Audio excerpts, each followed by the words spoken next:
Serengeti at the end of the dry season is a furnace. Grass bleached the color of bone, rivers shrunk to cracked mud, air so hot it shimmers above the ground. Everything is hungry. Everything is watching. High in the crooked arms of an acacia, a female leopard lies draped across a branch, golden eyes half closed. Her coat is scarred from old fights, her ribs faintly visible beneath the rosettes. Two tiny cubs, barely 6 weeks old, sleep pressed against her belly. They are still blind to the world, still believe the tree is the entire universe. She knows better.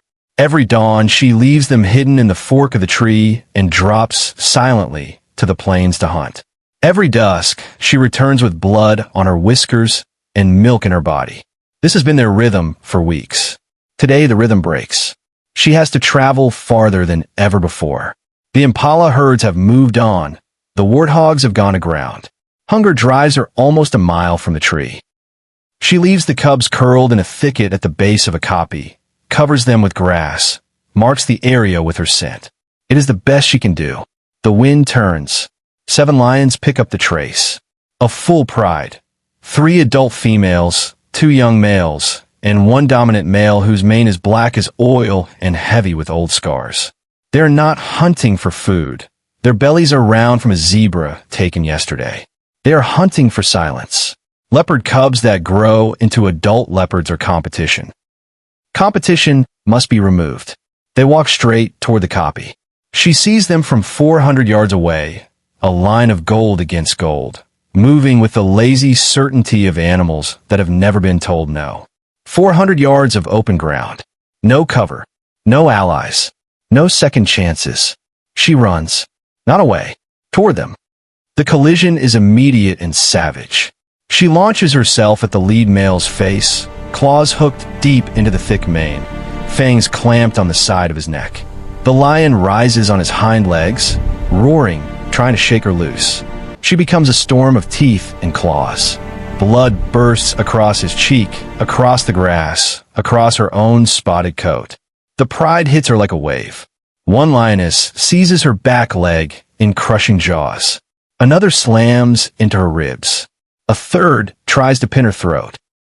For nearly 8 minutes, the plains disappear beneath dust and screaming. She fights in 3 dimensions, twisting in midair, raking eyes, biting ears, refusing to release the male even when her own skin tears open in long red ribbons. The big male staggers. One eye's already swollen shut. Blood pours from the gashes she has carved across his muzzle. He has killed hundreds of animals in his life and has never once backed away. Until now, he gives the low, rumbling grunt that means retreat. One by one, the lions disengage, growling, limping, staring back in confusion at the small spotted creature who would not run. She drops to the ground. Her left hind leg will barely take weight. Blood drips steadily from her flank. The grass where her cubs hide is only 20 yards away, but it feels like 20 miles. She drags herself forward, finds them trembling but unharmed, lifts first one and then the other by the scruff, and climbs. 25 feet up the same acacia that has been their home for weeks. Only when both cubs are wedged safely in the fork does she finally allow her body to collapse. Rangers discovered her at sunrise the next day. She was alive. Both cubs were nursing quietly while she licked the blood from their fur. Veterinarians who later studied the footage still cannot fully explain how she survived the blood loss and shock. In the Serengeti, life and death are decided in single moments measured by heartbeats. Most stories end in silence. This one did not. This one ended with a mother curled protectively around 2 tiny lives, high above a world that tried to take them, proving that sometimes the smallest heart can carry the greatest courage the planet has ever seen.